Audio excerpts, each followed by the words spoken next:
Hello everyone, मैं आज plastics के बारे में पढ़ाने जा रहा हूँ। तो प्लास्टिक्स की अगर हम बात करें तो प्लास्टिक्स पाए किस में जाते हैं? प्लास्टिक्स सभी प्लांट सेल में पाए जाते हैं। Plastics found in all plant cells and in eukaryotes. और किस में पाए जाते हैं? यूकेरियोट्स में। और इसको आप बहुत आसानी से देख सकते हैं किस पर? माइक्रोस्कोप पर। ऐसा नहीं कि आप इसको नेकेड आई से देख सकते हैं, लेकिन ये जरूर है कि आप इसको माइक्रोस्कोप पर बहुत आसानी से देख सकते हैं, क्योंकि इनकी साइज माइटोकॉन्ड्रिया सबके कंपेयर में इसकी साइज बड़ा होता है। जैसे कि हम लोग माइटोकॉन्ड्रिया को देखने के लिए स्टैंड कर रहे थे, लेकिन यहाँ पर किसी भी तरह की स्टैंड करने की जरूरत नहीं है, क्योंकि इसका साइज बड़ा है, इसलिए आप इसको बहुत आसानी से देख सकते हैं। Easily observe under the microscope. आप माइक्रोस्कोप से इसको आप बहुत आसानी से देख सकते हैं। अब प्लास्टिक्स में पाए क्या क्या जाते हैं? प्लास्टिक्स में पिगमेंट्स पाए जाते हैं, और ये पिगमेंट्स क्या करता है? प्लांट को कलर प्रोवाइड करता है। ये पिगमेंट्स क्या करता है? प्लांट्स को कलर प्रोवाइड करता है। वही बोल रहे bear some specific pigment, bear some specific pigments. Specific pigment क्या करता है? अलग अलग तरह के पिगमेंट अलग अलग कलर को प्रोवाइड करते हैं, इम्पार्ट करते हैं। तो पिगमेंट के आधार पर, पिगमेंट के बेस पर, based on the type of pigment, pigment किस तरह का, किस प्रकार का पाया जा रहा है, उसके आधार पर, उसके बेस्ड पर प्लास्टिक को कैटेगराइज किया गया, क्लासिफाई किया गया। तो based on the type of pigments, plastics can be classified into 3 categories. कितने कैटेगरी में? 3 कैटेगरी में क्लासिफाई किया गया। तो किस पर? Based on the type of pigments, pigments के आधार पर प्लास्टिक्स को 3 कैटेगरी में रखा गया। पहला क्या है? क्लोरोप्लास्ट। सेकंड क्या? दूसरा क्या है? क्रोमोप्लास्ट। और तीसरा है ल्यूकोप्लास्ट। पहला क्या है? क्लोरोप्लास्ट। दूसरा क्या है? क्रोमोप्लास्ट। और तीसरा क्या है? ल्यूकोप्लास्ट। क्लोरोप्लास्ट, क्लोरोप्लास्ट में क्या पाए जाते हैं? Chloroplast contain chlorophyll. ये ग्रीन कलर का पिगमेंट है। ये कैसा पिगमेंट है? ग्रीन कलर का पिगमेंट है। And carotenoid pigments. तो क्लोरोप्लास्ट में क्या क्या पाए जा रहे हैं? क्लोरोफिल पाए जा रहे हैं और कैरोटीनॉइड पिगमेंट्स पाए जा रहे हैं। अब ये रिस्पॉन्सिबल किसके होते हैं? इसका जवाब भी क्या है? ये क्या काम करता है? इसका काम क्या है? लाइट एनर्जी को ट्रैप करना। किस लिए? For the photosynthesis. किसके लिए? फोटोसिंथेसिस के लिए। आपको पता होगा कि फोटोसिंथेसिस के लिए लाइट एनर्जी की भी जरूरत होती है, और वो लाइट एनर्जी को ट्रैप कौन करता है? लाइट एनर्जी को ट्रैप करने का काम क्लोरोप्लास्ट में जो मौजूद क्लोरोफिल होते हैं वो क्लोरोफिल करते हैं। वो क्लोरोफिल क्या करते हैं? लाइट एनर्जी को ट्रैप करते हैं फॉर द फोटोसिंथेसिस। किसके लिए भाई? फोटोसिंथेसिस के लिए। अब दूसरा जो टाइप्स है वो है क्रोमोप्लास्ट। वो कौन सा है भाई? क्रोमोप्लास्ट। क्रोमोप्लास्ट में क्या क्या पाया जाता है? Chromoplast contain fat soluble. Fat soluble का मतलब क्या? वो जो फैट के लिए सोल्यूबल हो, फैट के अंदर सोल्यूबल हो, डिसॉल्व हो। Fat soluble carotenoid pigment. Chromoplast में भी कंटेन हो रहे हैं कैरोटीनॉइड पिगमेंट्स, लेकिन किस तरह के कैरोटीनॉइड पिगमेंट्स? फैट सोल्यूबल, जो फैट में सोल्यूबल हो पाए। अब ये कौन कौन से भाई? एक तो है केरोटीन, एक क्या है? केरोटीन, और दूसरा क्या है? जेंथोफिल्स। क्या है? एक केरोटीन्स और क्या? जेंथोफिल्स। इसके अलावा भी और पाए जाते हैं। और इसका काम क्या है? ये किस तरह के कलर को प्रोवाइड करते हैं? ये कौन कौन से कलर देते हैं? ये येलो कलर देते हैं, ऑरेंज देते हैं और रेड कलर देते हैं। ये कौन कौन से कलर को देते हैं? ये येलो देते हैं, ऑरेंज देते हैं और रेड कलर को देते हैं। अगर आप प्लांट में कहीं पर भी देखो येलो कलर या ऑरेंज कलर या रेड कलर, तो आप समझ जाना कि ये किसका है भाई? क्रोमोप्लास्ट है। ये किसके कारण है? क्रोमोप्लास्ट के कारण। अगर आपको कहीं पर भी ग्रीन पार्ट वाला कोई भी चीज दिख जाए, तो आप वहां क्या समझ जाना? इसमें मौजूद कौन से प्लास्टिक है? क्लोरोप्लास्ट है। अगर आपको येलो, ऑरेंज, रेड कलर कोई भी कलर मिल जाए, ये सब ग्रीन के अलावा, तो समझ जाना इसमें क्रोमोप्लास्ट है। अगर आप रैपेंड टोमेटो देख रहे हो, आपको कैसा दिखता है? रेड कलर का दिखता है। तो आप ल्यूकोप्लास्ट को 3 कैटेगरी में रख दिया गया, 3 टाइप्स में। एक एमेलोप्लास्ट है, दूसरा इलेयोप्लास्ट है और तीसरा एलियूरोप्लास्ट है। किस बेसिस पर इसको क्लासिफाई किया गया? 3 टाइप्स में, 3 कैटेगरी में रखा गया कि ये किस तरह के न्यूट्रिएंट्स को स्टोर करते हैं, क्योंकि ल्यूकोप्लास्ट का काम क्या है? न्यूट्रिएंट्स को स्टोर करने का। और आपको पता है कि अब न्यूट्रिएंट्स भी अलग अलग होते हैं भाई, कार्बोहाइड्रेट्स है, फैट्स है, प्रोटीन्स है, मिनरल्स है, ये सब। अब ये कौन से न्यूट्रिएंट्स को स्टोर करते हैं? एमेलोप्लास्ट स्टोर करते हैं कार्बोहाइड्रेट को। किसको? कार्बोहाइड्रेट को। अब कार्बोहाइड्रेट को स्टोर करते हैं बेसिकली किसको भाई? स्टार्च, जैसे कि स्टार्च पोटैटो में। अब ये स्टार्च क्या स्टार्च है भाई? स्टार्च एक कार्बोहाइड्रेट है। स्टार्च एक कार्बोहाइड्रेट है और ये कैसा भाई कार्बोहाइड्रेट है? Polymeric carbohydrate. कैसा है भाई? पॉलीमेरिक, मतलब एक लॉन्ग चेन ऑफ ग्लूकोज है, ग्लूकोज के लंबे चेन, ग्लूकोज ग्लूकोज ग्लूकोज जो जुड़ा हुआ, कई सारे ग्लूकोज, न्यूमेरस ग्लूकोज जुड़े हुए एक दूसरे से, और किस बॉन्ड के द्वारा? ग्लाइकोसाइडिक बॉन्ड के द्वारा। ग्लाइकोसाइडिक बॉन्ड क्या करते हैं? ग्लूकोज ग्लूकोज को जोड़ते हैं, एक लंबे चेन जो होता है उसी का नाम क्या है भाई? स्टार्च है। और वो स्टार्च कहाँ पर पाए जाते हैं? पोटैटो में। तो स्टार्च क्या है? कार्बोहाइड्रेट है, और कार्बोहाइड्रेट को स्टोर कौन करता? एमेलोप्लास्ट करता। इलियोप्लास्ट स्टोर किसको करते हैं? ऑयल्स एंड फैट्स को। आपको पता है कि फैट्स का काम क्या है? रिजर्व फूड की तरह काम करता है हम लोग एडिपोज टिश्यू में ये स्टोर होते हैं, ह्यूमंस में एडिपोज टिश्यू में स्टोर होते हैं ना, तो वही ये किसके तरह काम करता है? इलियोप्लास्ट क्या करता है भाई? स्टोर करते हैं ऑयल्स को और फैट्स को। इलियोप्लास्ट किसको स्टोर करते हैं? ऑयल्स को और फैट्स को। एलियोप्लास्ट स्टोर करते हैं प्रोटीन को। एलियोप्लास्ट किसको स्टोर करते हैं? प्रोटीन को। प्रोटीन भी न्यूट्रिएंट्स, फैट्स भी न्यूट्रिएंट्स, कार्बोहाइड्रेट भी न्यूट्रिएंट्स। फैट्स रिजर्व फूड की तरह काम करते हैं ह्यूमंस में। प्रोटीन भाई मसल्स को बिल्डअप करने का काम करता है, ग्रोथ एंड डेवलपमेंट में भी इसका काम आता है। अब 3 प्लास्टिड में से एक सबसे जो इंपॉर्टेंट है जिसको पढ़ना है वो क्लोरोप्लास्ट है। वो क्या है? क्लोरोप्लास्ट है। कि क्लोरोप्लास्ट में पिगमेंट कौन पाए जा रहे थे? क्लोरोफिल पाए जा रहे थे, ग्रीन कलर पिगमेंट। और वो क्या था? क्लोरोफिल था, जो कि लाइट एनर्जी को क्या कर रहा था? ट्रैप कर रहा था। किसके लिए? फोटोसिंथेसिस के लिए। और जो ज्यादातर जो क्लोरोप्लास्ट होते हैं, majority of the chloroplast of the green plant के जो ज्यादातर क्लोरोप्लास्ट होते हैं वो पाए जाते हैं, are found in the mesophyll cells of the lips के मेजोफिल सेल में पाए जाते हैं। तो ग्रीन प्लांट के जो ज्यादातर क्लोरोप्लास्ट है वो कहाँ पाए जाते हैं?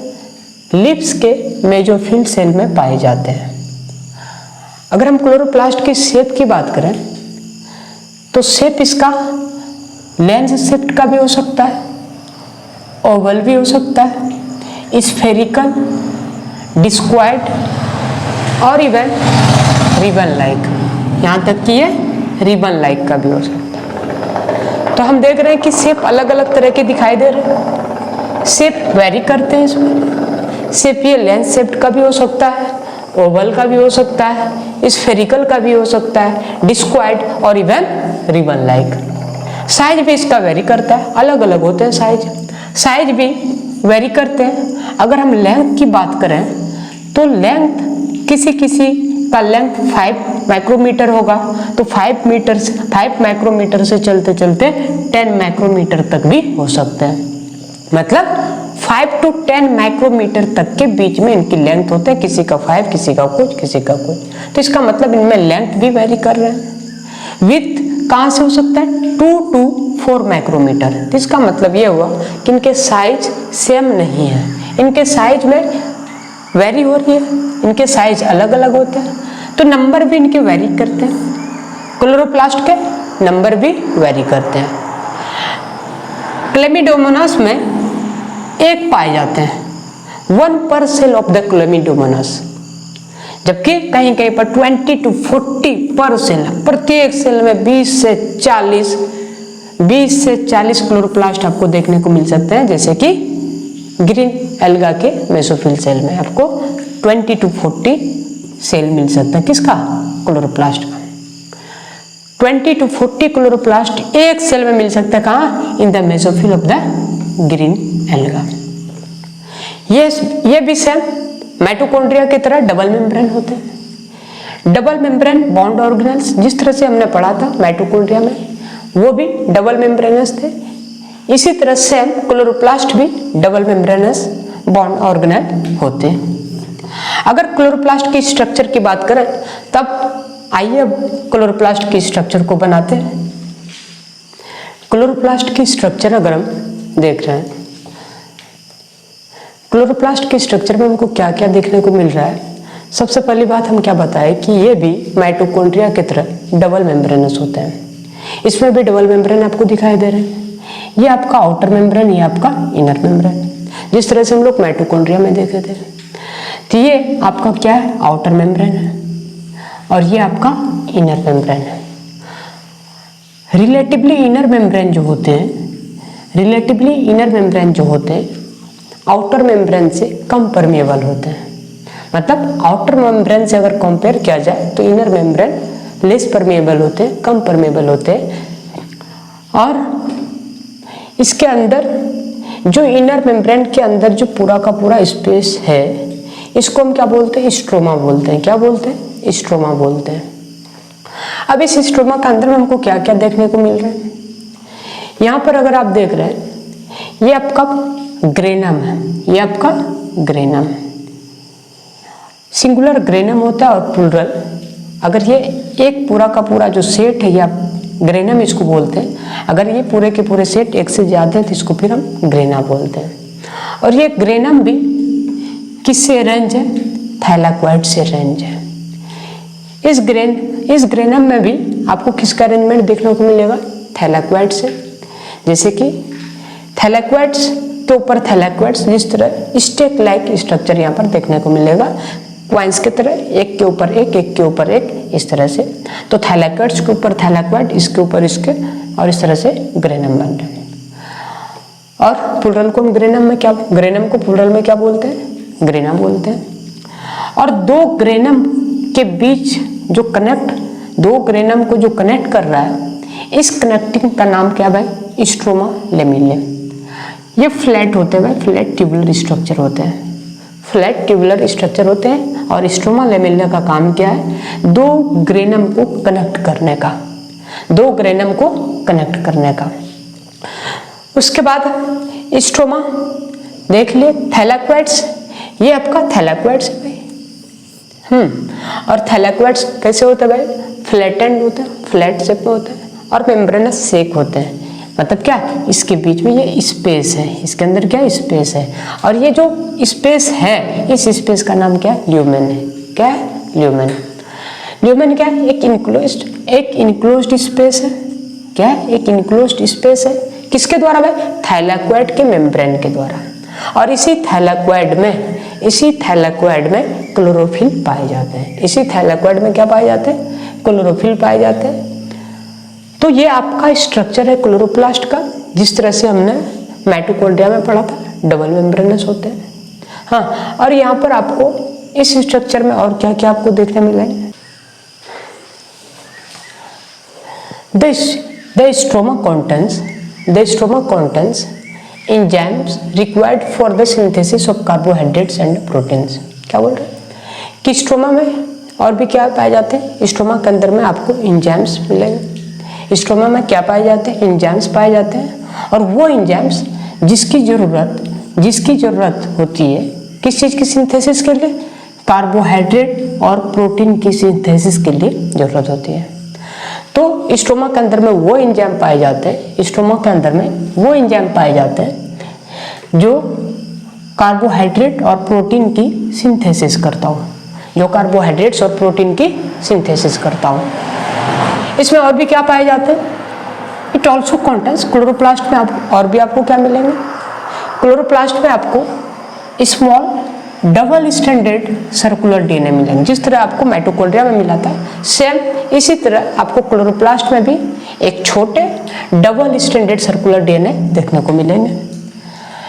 डीएनए मॉलिक्यूल्स एंड राइबोसोम, और साथ साथ में राइबोसोम भी मिलेंगे। वहां पर भी आपको देखने को मिला था राइबोसोम। और वो राइबोसोम यहाँ पर किस तरह के मिलेंगे, 70S टाइप्स के मिलेंगे, जिस तरह से माइटोकॉन्ड्रिया में 70S टाइप्स के राइबोसोम थे।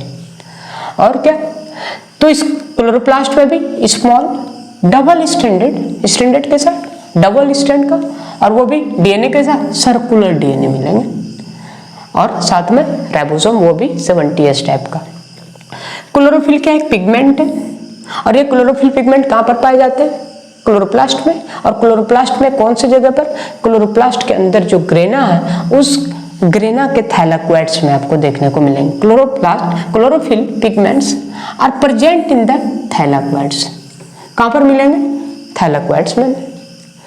यहाँ पर राइबोसोम जो मिलते हैं वो 70S टाइप्स के मिलते हैं। राइबोसोम क्लोरोप्लास्ट में 70S types which is smaller than cytoplasmic ribosome. Cells के अंदर में जो साइटोप्लाज्म है उस साइटोप्लाज्म में जो आपको राइबोसोम मिलता है वो 80S टाइप्स के मिलते हैं, लेकिन यहाँ आपको किस तरह के मिलेंगे? 70S टाइप्स के राइबोसोम्स यहाँ पर आपको मिलेंगे। इस तरह से आपका प्लास्टिड्स चैप्टर खत्म हुआ, और उसमें भी बेसिकली हमने क्लोरोप्लास्ट के बारे में देखा। नेक्स्ट जो वीडियो बनेगा वो राइबोसोम्स पर बनेगा, फिर आप राइबोसोम्स के बारे में डिटेल्स में पढ़ेंगे। Thank you.